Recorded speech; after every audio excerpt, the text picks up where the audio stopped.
You know, we could all use some encouragement. And I've got some good news for you. Welcome to 5 Minutes with Mark.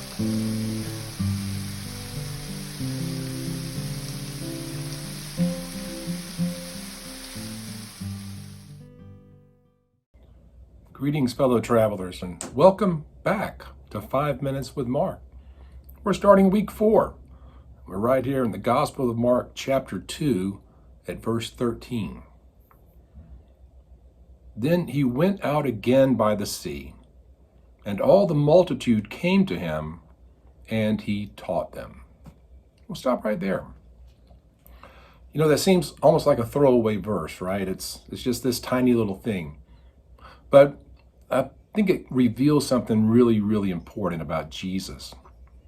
You see, he's obviously an attractive person at this point. His reputation has gone far and wide. He's been doing these amazing things. He's cast out demons. He's healed the man who had leprosy. He's healed the paralytic now. He's healed a variety of diseases, cast out all these demons. He's done all kind of stuff. And the people are excited about Jesus. In fact, we read last week that it had gotten so bad he was going out to deserted places, far away out of the villages and the towns, and the people were still coming to find him. And so he's in Capernaum, and he goes back out by the sea, and he's teaching them. And it's interesting because it says that all the multitude came to him. People came from everywhere, and he taught them.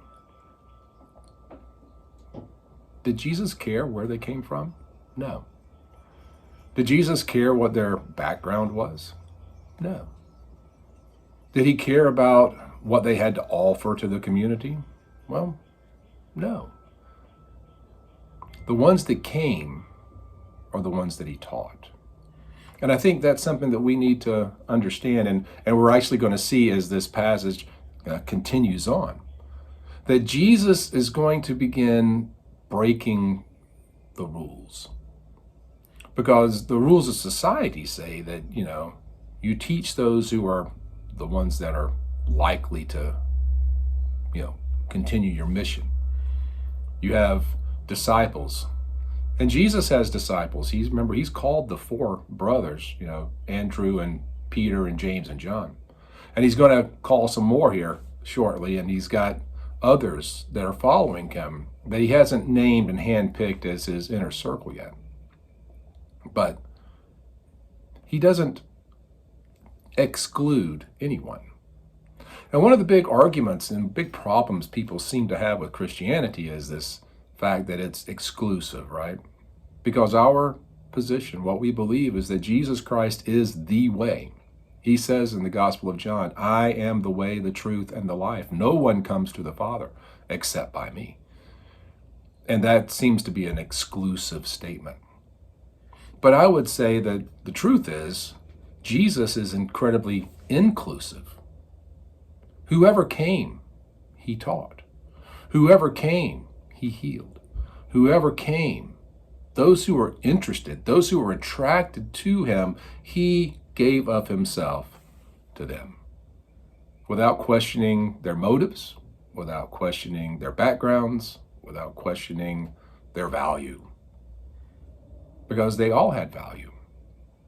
And I think that's a really important thing for us in the world that we live in today to understand, that every single person out there, every person that you drive past on the road, every person that you stand next to in the store, every person that is in a classroom or an office or a building or a theater or a sidewalk was created by God, the same God that created you and me, and is loved by God with the same passion that he loves us. Some have been attracted to him. Some have found their way to him, and our lives have been transformed by that. Others might just be curious. And what would be worse than to have someone who's curious about Jesus come in and then feel excluded? No. as many as came, those who showed up, Jesus gave of himself to. And as followers of Jesus, as the body of Christ, as the community of faith, I believe that is one of our prime functions, one of our missions, is that whoever is attracted, whoever walks through the doors of our church, whoever steps into our lives, whoever begins asking the questions, why do you believe this? We owe it to them to share our story, to share our faith, and to invest in them, no matter what they have to offer, financially, emotionally, spiritually, or any other way. The multitudes showed up, and Jesus taught them. Can we do any less? See you next time.